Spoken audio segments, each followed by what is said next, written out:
फिल्में सिर्फ मनोरंजन नहीं बल्कि समाज का आईना है। एक खबर को पढ़कर शायद आप भूल जाएं, लेकिन जब वही कहानी पर्दे पर जिंदगी बनकर आपके सामने आती है तो न सिर्फ कहानी बल्कि डायलॉग तक दिलो दिमाग में उतर जाते हैं। फिल्में वो जादुई दर्पण है जो उन मुद्दों को उजागर करती है जिन पर लोग खुलकर बात करने से कतराते हैं। और जब बात दलित मूल के फिल्म निर्माताओं की आती है तो ये जादू और भी गहरा हो जाता है।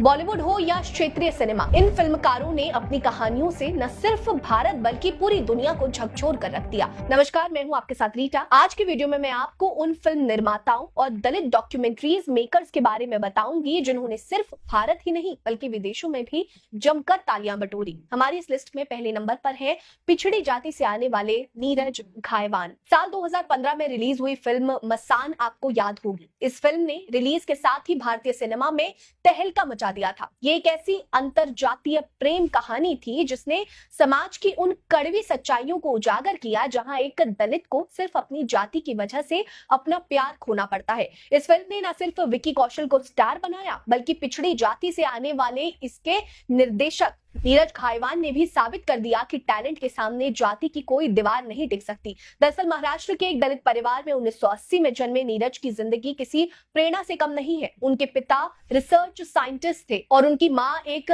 गारमेंट स्टोर चलाती थी। आर्थिक रूप से मजबूत होने के कारण नीरज को बेहतरीन शिक्षा मिली। हैदराबाद के केंद्रीय विद्यालय शिवरामपल्ली से स्कूली शिक्षा प्राप्त की। चैतन्य भारतीय प्रौद्योगिकी संस्थान से इलेक्ट्रिकल इंजीनियरिंग और पुणे के सिम्बोसिस इंस्टीट्यूट से मार्केटिंग में एमबीए करने वाले नीरज का सफर पढ़ाई से शुरू हुआ, लेकिन उनका दिल तो सिनेमा में बसता था। अनुराग कश्यप के साथ फिल्म गैंग्स ऑफ वासेपुर में असिस्टेंट डायरेक्टर के तौर पर कदम रखने वाले नीरज ने डायरेक्टर के तौर पर फिल्म मसान से इतिहास रच दिया। इस फिल्म ने उन्हें 61वें फिल्म फेयर अवार्ड में बेस्ट डेब्यू डायरेक्टर और 63वें नेशनल फिल्म अवार्ड्स में बेस्ट डेब्यू फिल्म का खिताब दिलाया। नीरज की कहानी बताती है कि अगर मौका मिले तो दलित मूल का कोई भी शख्स दुनिया को हिला सकता है। पिछड़े समाज से आने वाले दूसरे डायरेक्टर हैं नागराज मंजुले। दरअसल साल 2016 में मराठी सिनेमा में एक ऐसी लहर उठी जिसने न सिर्फ मराठी दर्शकों को बल्कि गैर मराठी दर्शकों को भी झकझोर कर रख दिया। ये फिल्म थी सैराट, एक ऐसी फिल्म जिसने जातिगत भेदभाव और ऑनर किलिंग की कड़वी सच्चाई को पर्दे पर उतारा। इस फिल्म के पीछे नागराज मंजुले थे जिनका महाराष्ट्र के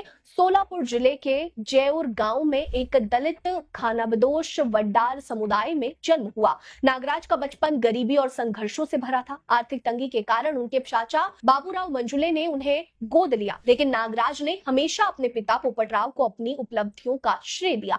बाबा साहेब अंबेडकर से प्रेरित नागराज ने अपनी फिल्मों में ग्रामीण भारत में फैले जातिवाद को मुद्दा बनाया। उनकी पहली शॉर्ट फिल्म पिस्तुलिया एक दलित बच्चे की स्कूल जाने की चाहत और समाज के तिरस्कार को दिखाती है। फिर साल 2014 में उनकी फिल्म फेंड्री रिलीज हुई। ये फिल्म दलितों की दयनीय स्थिति को दर्शाती है। फिल्म फेंड्री के लिए उन्हें इंदिरा गांधी पुरस्कार से सम्मानित किया गया, लेकिन 2016 में रिलीज हुई फिल्म सैराट ने तो सारे रिकॉर्ड तोड़ दिए। इसका प्रीमियर 67वें बर्लिन अंतर्राष्ट्रीय फिल्म समारोह में हुआ और ये आज भी मराठी सिनेमा की सबसे ज्यादा कमाई करने वाली फिल्म है। नागराज मंजुले ने साबित किया कि सिनेमा सिर्फ मनोरंजन नहीं बल्कि क्रांति का हथियार भी है। हमारी इस लिस्ट के तीसरे डायरेक्टर हैं टीजे ज्ञानवेल, जिन्होंने फिल्म जय भीम के जरिए सिस्टम को चुनौती दी। दरअसल 2021 में रिलीज हुई तमिल फिल्म जय भीम ने दुनिया में तहलका मचा दिया। इस फिल्म ने दलितों और पिछड़े वर्गों के साथ होने वाले अत्याचारों को न सिर्फ उजागर किया बल्कि कानून की ताकत से उन्हें एक हक दिलाने का रास्ता भी दिखाया।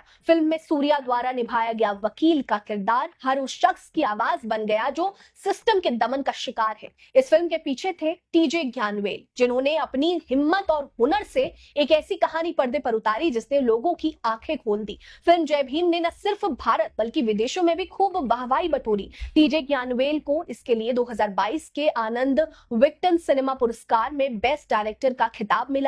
उनकी ये फिल्म न सिर्फ एक कहानी थी बल्कि एक आंदोलन थी जिसने दलितों को उनके हक के लिए लड़ना सिखाया। पिछड़े समाज से आने वाले फिल्म मेकर्स की बात हो और पारंजित की बात न हो, ऐसा हो ही नहीं सकता। तमिल सिनेमा में पारंजित का नाम किसी तूफान से कम नहीं है। वो एक ऐसे फिल्म मेकर है जिन्होंने दलितों और पिछड़े वर्गों के मुद्दे को अपनी फिल्मों का केंद्र बनाया। 2024 में आई उनकी फिल्म थंगलान इसका जीता जागता सबूत है। रंजित का बचपन भी भेदभाव की कड़वी यादों से भरा हुआ है। उनकी मां उन्हें अपनी जाति छिपाने को को कहती थी, लेकिन बड़े होने पर रंजित ने समझा कि सिनेमा में दलितों को अक्सर नकारात्मक रूप में दिखाया जाता है। ऐसे में रंजित ने ठान लिया कि वो ऐसी फिल्में बनाएंगे जो दलितों की सच्चाई और उनके साथ होने वाले भेदभाव को दुनिया के सामने लाएगी। बाबा साहेब अम्बेडकर को वो एक क्रांति मानते हैं जिन्होंने उन्हें सिनेमा के जरिए बदलाव लाने की ताकत दी। उनकी फिल्में जैसे कि मद्रास, कबाली और थंगलान ने न सिर्फ मनोरंजन करती हैं बल्कि समाज को आईना दिखाती हैं। रंजित आज तमिल सिनेमा के एक ऐसी आवाज है जो दलितों के हक के लिए बुलंद है। आपको बता दें कि फिल्मकार सिर्फ कहानियां नहीं बुनते बल्कि समाज की सच्चाई को पर्दे पर उतार कर हमें सोचने पर मजबूर करते हैं। इनके साहस और टैलेंट ने न सिर्फ भारत बल्कि पूरी दुनिया में दलित समुदाय की आवाज को बुलंद किया है। सवाल ये है कि क्या हमारा समाज इन मुद्दों पर खुलकर बात करने को तैयार है? क्या इन फिल्मों से मिली प्रेरणा को हम अपने जीवन में उतार सकते हैं? आप अपनी राय कमेंट सेक्शन में बताइए।